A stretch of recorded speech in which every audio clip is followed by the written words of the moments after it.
आप भी माननीय प्रधानमंत्री के मन की बात का हिस्सा बन सकते हैं।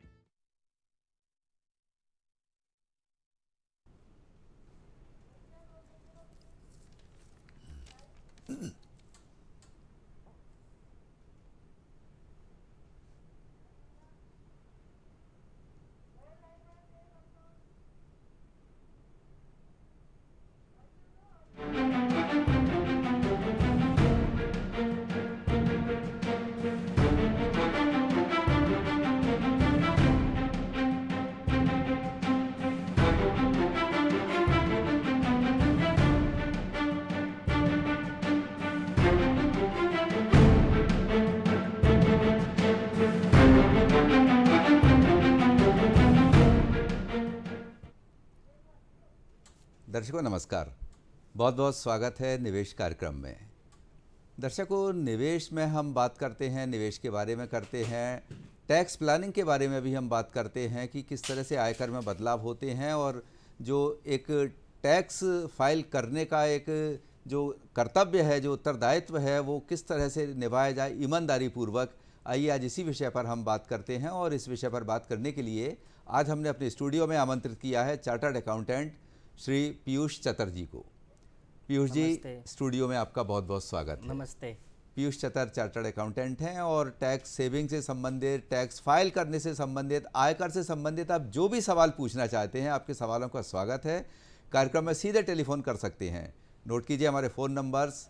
हमारा फ़ोन नंबर है 26600049, लैंडलाइन नंबर है, और भोपाल के बाहर के दर्शक भोपाल का STD कोड 0755 लगाकर 266049 नंबर डायल कर सकते हैं। टोल फ्री नंबर भी आपके लिए उपलब्ध रहेगा 1800-233-0040।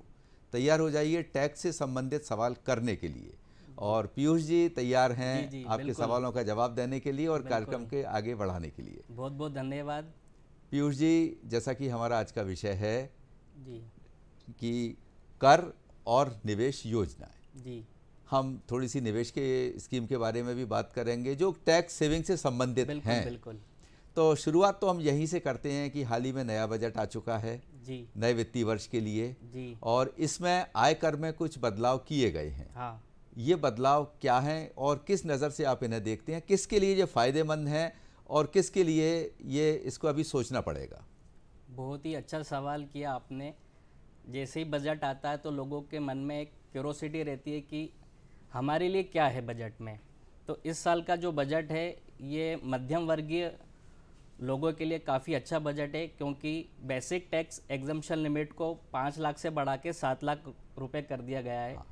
पहले जो लोग जिनकी इनकम 5.5, 6 लाख, 7 लाख हुआ करती थी, अब 7 लाख तक उनको कोई टैक्स नहीं देना पड़ेगा। इसी का आगे रखते हुए उन्होंने अलग अलग कैटेगरी, छोटी छोटी कैटेगरी में टैक्सेस इन्फ्यूज़ कर दिए गए हैं। शुरुआती तौर पे देखा जाए तो 0 से 3 लाख तक कोई टैक्स नहीं है। 3 लाख से 6 लाख 5% का टैक्स है। उसके बाद 6 लाख से 9 लाख 10% का टैक्स है। ऐसे स्लैब बढ़ता गया है। इसमें यह देखा गया है कि बेसिक एग्जम्पशन लिमिट 3 लाख रुपए है और 7 लाख पे जो भी टैक्स अगर आपका बनेगा तो एक सेक्शन 87A की रिबेट आपको मिल जाएगी, तो आपका टैक्स 0 हो जाएगा। अच्छा, ये काफ़ी अच्छा प्रावधान आया है इस बार। जी। अब लोगों के सामने दोनों ऑप्शन हैं, ओल्ड रिजीम और न्यू रिजीम। जी, है ना? तो इसमें से किसके लिए कौन सा सूटेबल रहेगा? देखिए, न्यू रिजाइम में उन लोगों के लिए है जिनका ATC में निवेश नहीं है। अच्छा। क्योंकि केंद्र सरकार और इनकम टैक्स का ये मानना है कि टैक्स बचाने के लिए लोग निवेश करते हैं। ठीक है, निवेश करना भी चाहिए। टैक्स सेविंग स्कीम है गवर्नमेंट की तरफ से जो दी गई है, गवर्नमेंट करते हैं। लेकिन बाय चांस कुछ ऐसे मौके आते हैं कि हम सेव करना रह जाता है या हमारे पास दूसरे कुछ ऑप्शंस रहते हैं। तो इसलिए उन्होंने एक न्यू रिजाइम लाए हैं कि अगर आप ठीक है आप टैक्स सेव नहीं कर पा रहे हैं आप, तो आपको न्यू रिजाइम में आप बेनिफिट ले सकते हैं।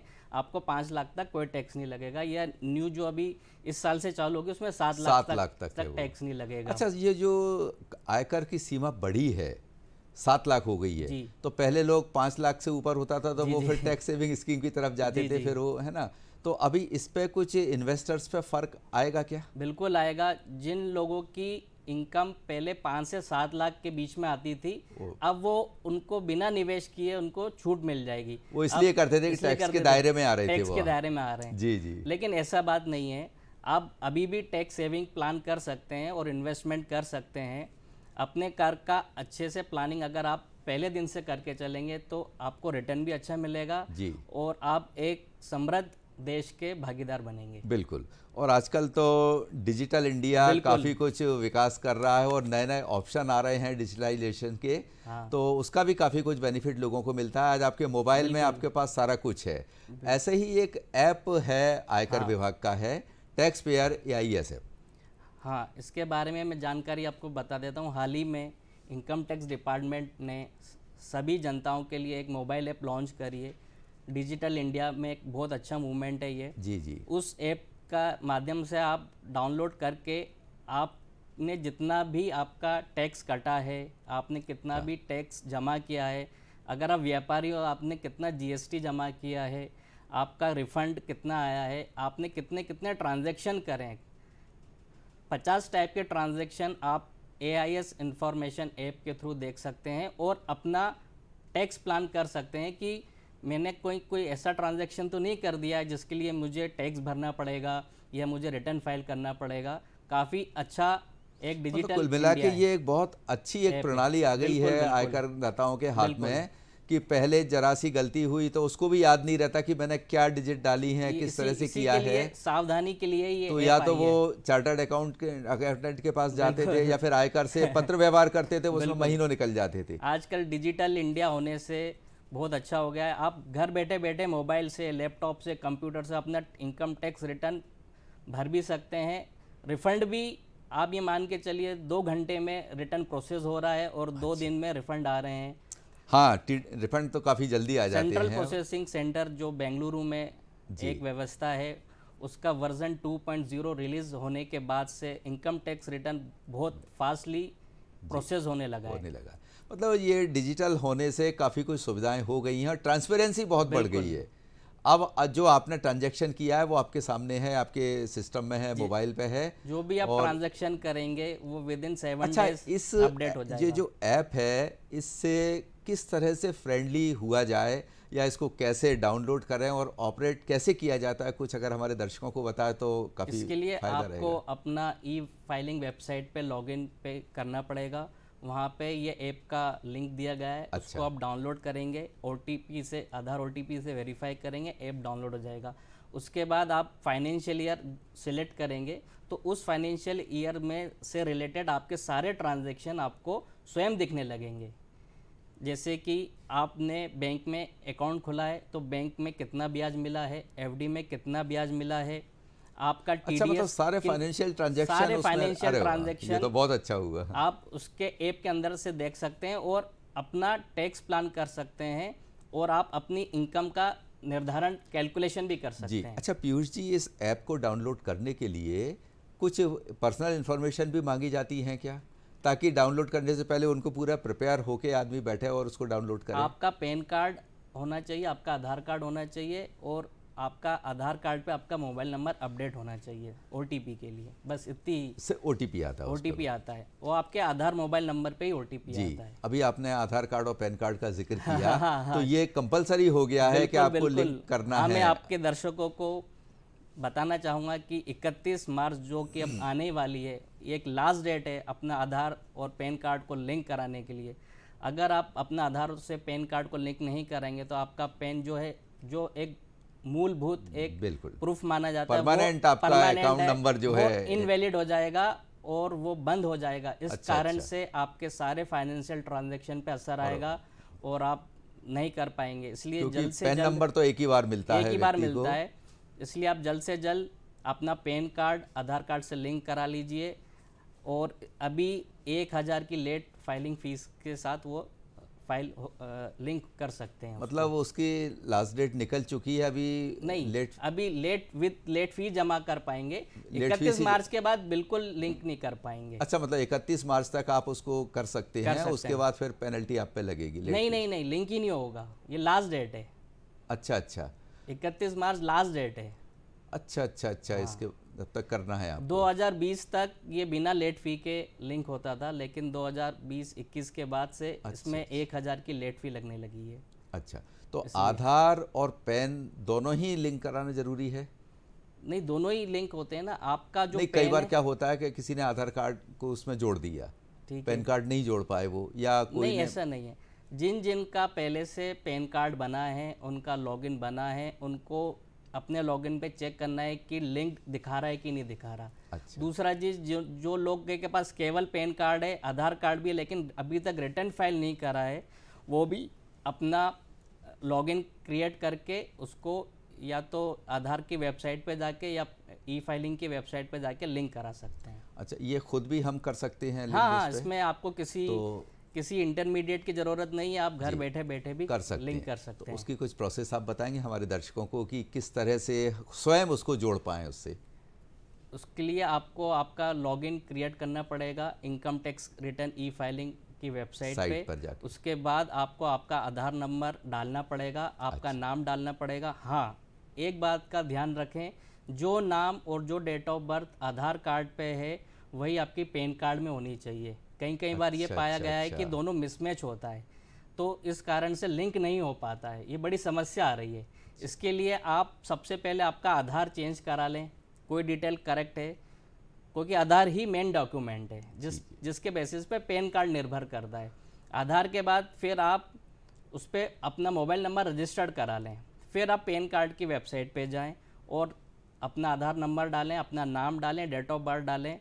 अगर कोई दिक्कत नहीं आएगी तो आपका आधार से पैन कार्ड लिंक हो जाएगा। कई बार प्रैक्टिकली ये देखा जाता है पीयूष जी, कई सारे आधार कार्ड होते हैं कि वहाँ वो इन्फॉर्मेशन तो देते हैं सारी, लेकिन जब कार्ड उनके पास प्रिंट होके आता है तो उसके जो डेट ऑफ बर्थ है वो कई बार नहीं लिखी, और अमूमन नहीं ही लिखी रहती है ज़्यादातर में। इसमें क्या है कि जब आधार कार्ड बनना स्टार्ट हुआ था, जिनके जब पुराने साल कार्ड लिखा- हैं उन हाँ, पे ऐसा आता ये था। पुराना कार्ड में बिल्कुल। उसमें क्या रहता है कि डेट ऑफ बर्थ तो पूरा लिखा नहीं रहता, सन साल लिखा रहता है, सन लिखा रहता था तो उस पे। इसलिए अब जिनके पास सन लिखा हुआ आधार कार्ड है वो किसी भी बैंक जाके अपना फिंगर स्कैन करके पूरी डेट ऑफ बर्थ अपडेट करा सकते हैं। वो बायोमेट्रिक से फिर से आपको अपडेट कराना पड़ेगा बिल्कुल उसको। बिल्कुल जी। वो किसी भी बैंक या पोस्ट ऑफिस में हाँ, जाके वो तो या आधार कार्ड सेंटर पे जाके हो सकता है। करा सकते हैं उसको, लेकिन जब तक वो डेट कंफर्म नहीं होगी तब तक ये लिंक नहीं हो पाएगा। हाँ, आधार कार्ड में डेट आपकी अपडेट होनी चाहिए। और पैन कार्ड भी इसी प्रोसेस से उसमें जोड़ा जा सकता है? हाँ, पैन कार्ड जब आधार कार्ड की डिटेल पैन कार्ड की डिटेल से मैच हो जाएगी तो ऑटोमेटिकली लिंक हो जाएगा, दोनों से जोड़ जाएगी। अच्छा, इसके बाद में जैसे उनको ट्रांजैक्शन देखना होगा तो फिर क्या उसका कुछ आईडी पासवर्ड वगैरह उनको लिए इंडिविजुअल मिलता है? जो आईडी पासवर्ड आपने इनकम टैक्स फाइलिंग के टाइम पे बनाया था वही रहता है आपका आईडी पासवर्ड। उससे कभी भी लॉगिन लॉग आउट किया जा सकता जी है? सर। अच्छा, इसके अलावा हम बात कर रहे थे 7 लाख अब तो लिमिट हो गई है, लेकिन उसके बाद भी कई ऐसे टैक्स पेयर हैं जो 7 लाख से ऊपर आ रहे हैं, उनके लिए आप क्या सलाह देना चाहेंगे कि वो टैक्स सेविंग के लिए कौन कौन सी स्कीमों में जा सकते हैं? उनके लिए टैक्स सेविंग स्कीम अभी भी वही है जो इस बजट के पहले थी। अगर वो करना चाहें तो LIC लाइफ इंश्योरेंस है, म्यूचुअल फंड हैं टैक्स सेविंग वाले। सबसे बेस्ट ऑप्शन है provident fund account, PPF fund account, उसमें इंटरेस्ट रेट भी अच्छा मिलता है। पोस्ट ऑफिस स्कीम है, FDs करा सकते हैं 5 इयर्स की लॉक इन पीरियड वाली। इसके बाद भी मैं चाहूँगा कि जो लोग जिनकी सैलरीड इनकम है, अगर अच्छी इनकम है उनकी और उनकी सिबिल रिपोर्ट अच्छी है और अगर वो घर लेने की सोच रहे हैं तो ये बहुत अच्छा टाइम है। आप होम लोन लेके एक घर परचेस कर सकते हैं, तो उसमें आपको जो आप इंटरेस्ट देते हैं और जो उसका जो प्रिंसिपल पेमेंट करते हैं वो भी टैक्स में आपके डिडक्शन में काउंट होता है। जी जी।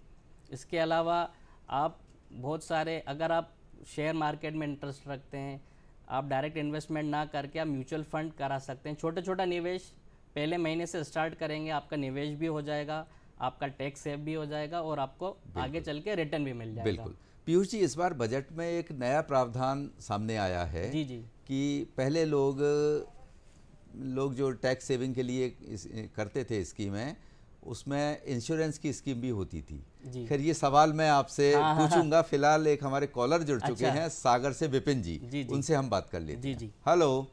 हाँ सर नमस्कार, हमारे दर्शकों को भी नमस्ते। नमस्ते नमस्ते। सर, नमस्ते, स्वागत है। जी सर, मैं विपिन बात कर रहा हूँ सागर से। सर मैं एक जानकारी चाह रहा था। मेरा पहला आधार कार्ड बना हुआ था पर उसमें नाम मेरा गलत हो गया था, ठीक है जी।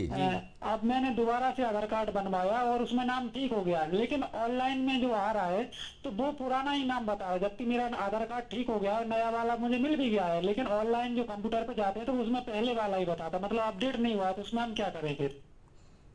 इसमें इन्होंने आधार कार्ड इनने अपडेट कराते हुए अपडेट करा के नाम करेक्ट करा लिया है इसमें, जी, पर वो जी। करेक्शन दिखाई नहीं दे रहा, वो पुरानी नाम इनका अभी भी शो या हो तो रहा है अभी उन्होंने हाल ही में 5 या 7 दिन पहले कराया होगा, तो शायद से अपडेशन में टाइम लगा होगा। तो इसके लिए बेस्ट ऑप्शन ये है कि जो उन्होंने जब नाम अपडेट कराया तो उसकी एक रसीद मिली होगी, उस रसीद में एक नंबर है, वो आप वेबसाइट पे जाके आधार कार्ड की डालिए तो आपका फ्रेश नया आधार कार्ड डाउनलोड हो जाएगा। और अच्छा, वही डाउनलोड नहीं हुआ होगा वो उन्होंने देखा होगा, नाम तो नहीं। आधार कार्ड को अगर डाउनलोड कर लेंगे वो पासवर्ड प्रोटेक्टेड रहता है, उसमें आपका नाम के 4 लेटर और फिर डेट ऑफ बर्थ डालेंगे तो वो करेक्ट आधार कार्ड डाउनलोड हो जाएगा। उसको एक बार देख लेंगे तो सब डिटेल या आधार केंद्र पे, या आजकल कुछ बैंक हैं वहाँ भी वो आधार सेवाएं उन्होंने चालू की सारे हुई हैं, नेशनलाइज्ड बैंक है ना, नेशनलाइज्ड बैंक में वहाँ मशीन जाके लगी एक बार हुई हैं, बिल्कुल वहाँ पे जाके आप डाउनलोड कर सकते हैं। अच्छा, आजकल आधार में कुछ करेक्शन के ऑनलाइन प्रोविज़न भी हैं। वो मैं उसके लिए मना ही करूँगा, क्योंकि अगर आप कोई भी ऑनलाइन, अगर आप एक्सपर्ट हैं तो ही ऑनलाइन करिए, नहीं तो सबसे बेस्ट है आधार सेंटर या आधार मशीन जहाँ बैंकों में लगी हुई हैं आप जाइए, उसकी मेरे ख्याल से 50 से 100 रुपये की फीस होती है, वो तो नॉमिनल वो फी बेस्ट रहता है। आप ऑनलाइन जाएंगे, कहीं सर्वर अटक जाएगा, आपका पेमेंट कट जाएगा, कुछ होगा तो फिर बाद में आप एक परेशानी में आ जाएंगे। बिल्कुल सही है आजकल हाँ, तो प्रश्न से पहले मैं आपसे जो सवाल पूछ रहा था कि पहले लोग इंश्योरेंस की स्कीम ले लेते थे, बीमा पॉलिसी लेते थे कि टैक्स में सेविंग होगी, लेकिन अब नए प्रावधान में एक ये भी सामने आया है कि 5 लाख से ऊपर अगर आपकी कोई प्रीमियम जा रही है तो वो टैक्स में के दायरे में आएगी, ये इस टैक्सेबल रहेगा वो। इस साल के बजट में एक प्रावधान आया है, अगर जो लोग अपना प्रीमियम LIC का इंश्योरेंस का प्रीमियम 5 लाख या उससे अधिक 31 तारीख के बाद लेंगे, ऐसा बीमा जिसकी प्रीमियम 5 लाख उससे अधिक है 31 मार्च के बाद, ये 2023 के बाद से लेंगे, जी। तो वो जब बीमा धन उनको वापस मिलेगा वो टैक्सेबल कहलाएगा। अच्छा, ये मैच्योरिटी के टाइम पे उनको एग्जम्पशन नहीं मिलेगा। एक सेक्शन है सेक्शन 10DD जो अब बंद हो जाएगी अप्रैल 1 अप्रैल से। इसलिए मेरा सभी से एक ही कहना है कि अगर आप अपना इंश्योरेंस 5 लाख या उससे अधिक का कराना चाह रहे हैं तो बिफोर 31 मार्च करा लें, ताकि आपको बाद में जब उसकी मैच्योरिटी मिलेगी तो वो एग्जम्प्ट रहेगी, उस पर टैक्स नहीं लगेगा। जी। ऐसे ही अभी आपने कहा कि FD करा सकते हैं, FD पे भी, लेकिन उसमें कंडीशन है, तो कौन सी FD टैक्स के दायरे में आती हैं और कौन सी टैक्स फ्री रहेंगी? ऐसा सारी FDs में जो ब्याज मिलता है वो टैक्सेबल रहता है, केवल प्रोविडेंट फंड PPF खाता अगर आप खोलेंगे उसका ब्याज एग्जम्प्ट रहता है। नहीं, बैंक में कोई टैक्स सेविंग FD नहीं होती? टैक्स सेविंग FD, अच्छा आपको टैक्स बचाने के लिए FD है, किसी भी नेशनलाइज्ड बैंक में जाके आप 5 साल के लॉक इन वाली FD करा सकते हैं। उसकी भी वो लिमिट है 1.5 लाख की, 80C की जो हमारी लिमिट है वो रहेगी, तो आपको टैक्स बेनिफिट मिल जाएगा, लेकिन उसका जो ब्याज मिलेगा वो टैक्सेबल रहेगा। लेकिन अगर आप चाहते हैं कि मेरा ब्याज भी नहीं लगे, टैक्स एग्जम्प्ट हो, तो आप PPF अकाउंट खुला लें, उसकी लिमिट भी 1.5 लाख रुपए साल की है। एक कॉलर और जुड़ चुके हैं हमसे, सोहागपुर से हेमंत साहू। जी हेमंत जी, सवाल कीजिए।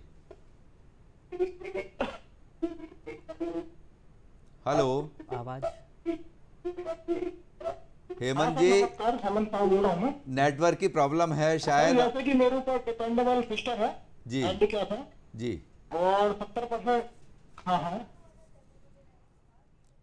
हेलो, हाँ जी, सब बोलिए। हाँ, जैसा कि मेरे ऊपर डिपेंडेबल सिस्टम है जी, विकलांग सर्टिफिकेट उनके पास। अच्छा, तो उससे मुझे बेनिफिट कितना मिलेगा इनकम टैक्स में, मतलब कुछ सिस्टम मतलब प्रावधान है क्या सर? ठीक है, सवाल करने के लिए धन्यवाद। पीयूष जी, इनका सवाल है कि अगर जैसे कोई दिव्यांग हैं, जी इनकी सिस्टर के संबंध में पूछ रहे हैं, तो दिव्यांग जनों के लिए टैक्स में कुछ अलग से प्रावधान है क्या छूट के लिए? एक सेक्शन है, सेक्शन 80 DD जी, उस सेक्शन के अंतर्गत अगर आपके ऊपर कोई आश्रित व्यक्ति है फैमिली में जो कि हैंडीकैप्ड है और एक सर्टिफिकेट है उसके पास हैंडीकैप का, मेडिकल सर्टिफिकेट होना ज़रूरी है, तो उसकी लाइवलीहुड पे जो आप मेडिकल पे जो खर्चा करते हैं तो उस पे आपको इनकम टैक्स का एग्जम्पशन मिलता है। उसकी छूट 60 to 80,000 रुपीज़ है साल अच्छा, की। अच्छा। जैसा कि अभी हेमंत जी का फोन था कि मिलेगी क्या, तो मतलब इनको छूट मिल जाएगी, लेकिन उसमें इनको benefit ले उसका सकते हैं। हैंडीकैप का सर्टिफिकेट वगैरह उसके ऊपर जो खर्चे कर रहे हैं उसका इनको एक डॉक्यूमेंट प्रूफ रखना पड़ेगा। अच्छा अच्छा, मिल तो सकती है इनको। जी जी जी।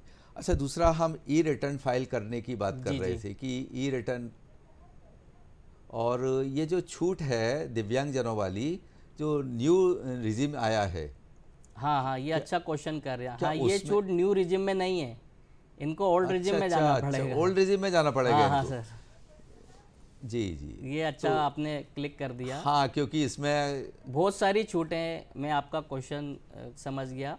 बहुत सारी ऐसी एग्जम्पशंस हैं जो न्यू रिजिम अगर आप ऑप्ट करोगे, जी जी, जिसमें बेसिक एग्जम्पशन लिमिट 7 लाख कर दी तो गई है, लेकिन कुछ छूटें जो नहीं मिलेंगी। 80C की नहीं मिलेगी, मेडिकल इंश्योरेंस की नहीं मिलेगी, ये हैंडीकैप पे जो खर्चा है उस पर नहीं मिलेगी। अच्छा, सिर्फ अच्छा। एक NPS स्कीम है, नेशनल पेंशन स्कीम, जो आपको न्यू रिजाइम में भी मिलेगी और ओल्ड रिजाइम में भी मिलेगी, जिसकी सीमा 50,000 रुपये है।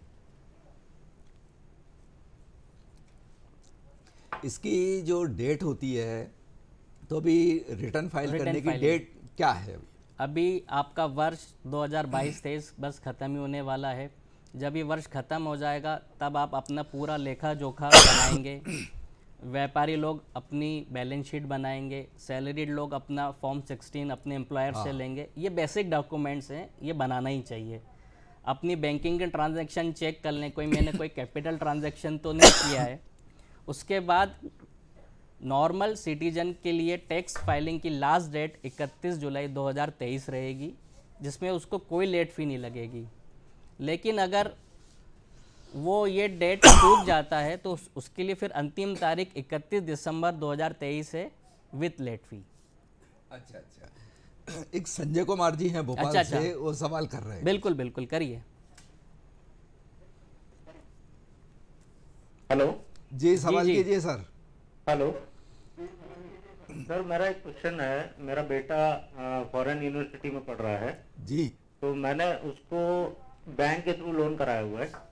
तो लोन पार्ट और मेरा जो पार्ट है, मेरे पार्ट पे जो है बैंक ने 5% टैक्स काट लिया है। कौन को? TCS काट लिया है। अच्छा, उसको मैं रिफंड ले सकता हूँ क्या? रिफंड, क्योंकि 7 लाख के ऊपर शायद कुछ है ना कि 5% लगता है। अगर जी, तो मेरा जो 2 लाख है उसी पे 5% काट लिया, 10,000 रुपया। अच्छा अच्छा, तो उसको मैं रिफंड यदि लेना चाहूँ तो उसको कहाँ शो करूँगा, कैसे रिफंड लूँगा? ठीक है ठीक है। मैं इनका क्वेश्चन को ऐसा समझाऊं कि इन्होंने कोई बैंक लोन लिया है और इसके बाद बैंक ने किसी ट्रांजैक्शन पे इनका TCS काटा है। ठीक है, अगर आप अपना रिटर्न फाइल करेंगे और वो वाली जो जिस इनकम में TCS काटा है वो आपको वो शो करनी पड़ेगी आपकी आयकर विवरणी में, तो आपको बेशक रिफंड मिल जाएगा। इसके लिए आपको इनकम टैक्स का रिटर्न टाइम पे फाइल करना पड़ेगा और आपका आधार कार्ड पैन कार्ड लिंक होगा। अच्छा, एक बात और ध्यान में आ गई, जैसे ही आप अपना रिटर्न फाइल करते हैं उसको 30 दिन के अंदर E-वेरीफाई करा लीजिए आधार OTP से। अगर आप 30 दिन के अंदर नहीं कराएंगे तो आपका रिटर्न इनवैलिड हो जाएगा और ये माना जाएगा कि आपने रिटर्न फाइल नहीं किया था। ये बड़ा एक अच्छा नियम भी है और सख्त नियम भी है, ताकि जल्दी से जल्दी आपका रिटर्न प्रोसेस हो चुके और आपका रिफंड आपको मिल सके। पीयूष जी, अगर साल के शुरुआत से हम प्लानिंग करें जी जी, तो उसके क्या फायदे मिल सकते हैं उसमें? देखिए, अच्छी शुरुआत और वेल शुरुआत के लिए आपको साल के स्टार्टिंग से अगर आप प्लान कर लेंगे तो आपका कर भी सेव हो जाएगा, आपका निवेश अच्छा हो जाएगा और आपको रिटर्न भी अच्छा मिलेगा। कहा यह जाता है कि better planning is to for achievement your best goal. तो आप आज से आपको प्लान करना है तो आप म्यूचुअल फंड में इन्वेस्टमेंट कर सकते हैं, आप आपकी छोटी छोटी सिप्स स्टार्ट कर सकते हैं, आप पीपीएफ में इन्वेस्ट कर सकते हैं, पीपीएफ में भी अच्छा रेट ऑफ इंटरेस्ट दिया जाता है। और अगर आप चाहते हैं कि शेयर्स हैं, बॉन्ड्स हैं, म्यूचुअल फंड्स हैं, पोस्ट ऑफिस की सेविंग मतलब बैंक पहले स्कीम्स से हैं, पूरी तैयारी आप करके रखें, मेंटली प्रिपेयर्ड हो जाए। बिल्कुल। और आपको भरपूर समय मिल रहा है पूरे साल भर आपके और लिए। आप वो मोबाइल ऐप जिसका आप जिक्र कर रहे थे AIS, वो डाउनलोड कर लीजिए, उसके अंदर सारी जानकारी आपको चलिए मिल पीयूष जाएगी। जी, अब हमारे कार्यक्रम का समय समाप्त हो चुका है। आपने जानकारी दी, आपका बहुत बहुत धन्यवाद। दर्शकों, आपका भी बहुत बहुत धन्यवाद। अगली बार नए विषय के साथ हम फिर हाजिर होंगे, तब तक के लिए नमस्कार। नमस्ते।